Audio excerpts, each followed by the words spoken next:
31,000 feet above the coast of southern Spain. A B-52 bomber cuts through the morning sky, engines droning. Nothing unusual on the flight deck. This is routine. This crew has done this exact mission dozens of times before. Below them, a small fishing village is waking up. Farmers are already out in their fields. Fishermen are pulling in their nets. Nobody down there has any idea what's flying above them. Because inside the B-52, strapped in its bomb bay, are 4 hydrogen bombs, each one dozens of times more powerful than the bomb that leveled Hiroshima. This is Chrome Dome, a Cold War program so extreme that few Americans ever learned about it. 24 hours a day, 7 days a week, nuclear-armed bombers stayed airborne somewhere over the globe. Always in the air, always ready, just in case the order came to strike the Soviet Union.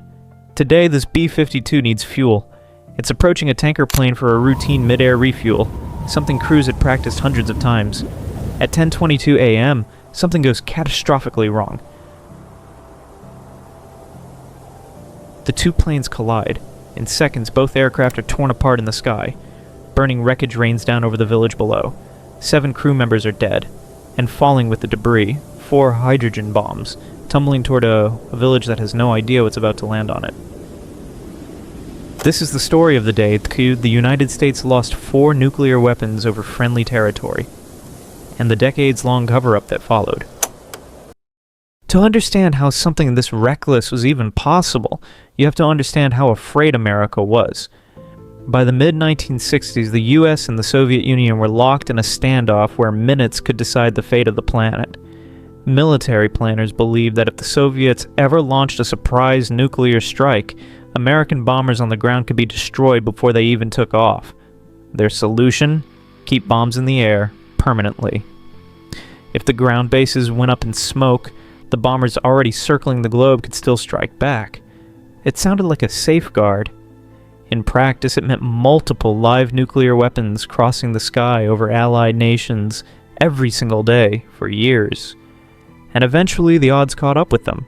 Of the 4 bombs that fell over Palomares that morning, what happened next varied wildly. And each outcome could have been so much worse. 2 of the bombs hit the ground and they're conventional explosives. The non-nuclear detonators used to trigger the weapon went off on impact. There was no nuclear explosion. But the blast did something almost as dangerous. It scattered radioactive plutonium across the fields and homes of Palomares, dusting the ground of a farming village with material that would remain hazardous for generations.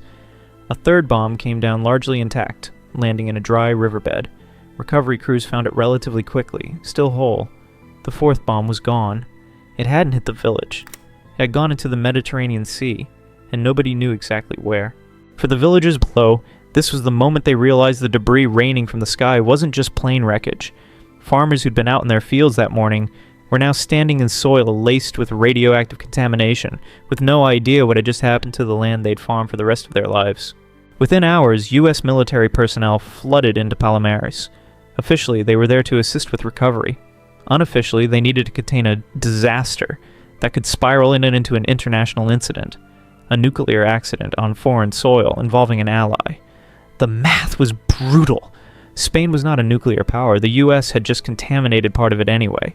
American and Spanish officials moved quickly to control the story. Local farmers were told very little about what was actually in the soil.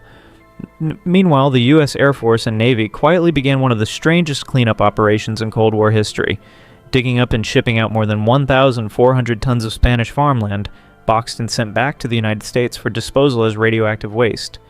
An entire slice of a foreign country's earth, removed and shipped overseas, so the scale of the contamination could stay hidden from public view. While the ground crews worked, a much bigger problem loomed offshore.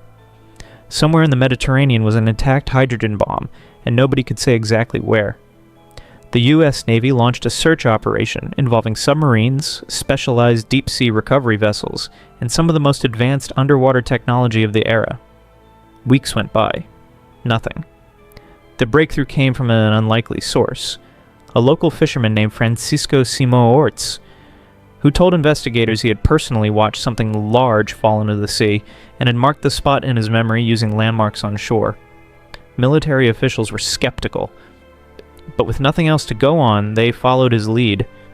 It took a submersible named Alvin, the same type of vessel that would later locate the wreck of the Titanic. nearly 2.5 months to finally locate the missing bomb, resting nearly 3,000 feet below the surface. Bringing it up took even longer. Cables snapped. Equipment failed.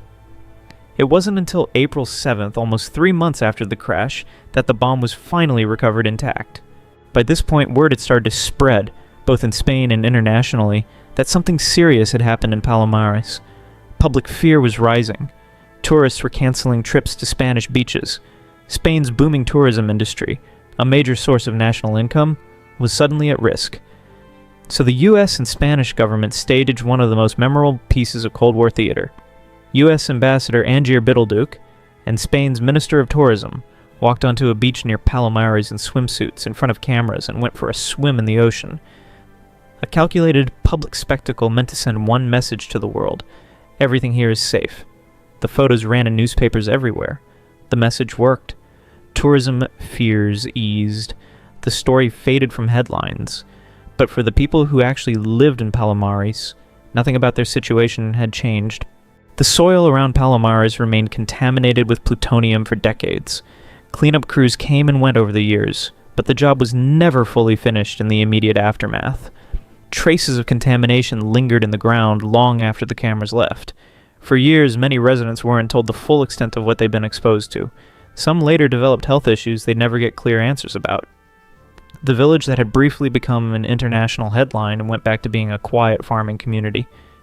Except now, buried in the ground beneath it, was a legacy nobody there had asked for.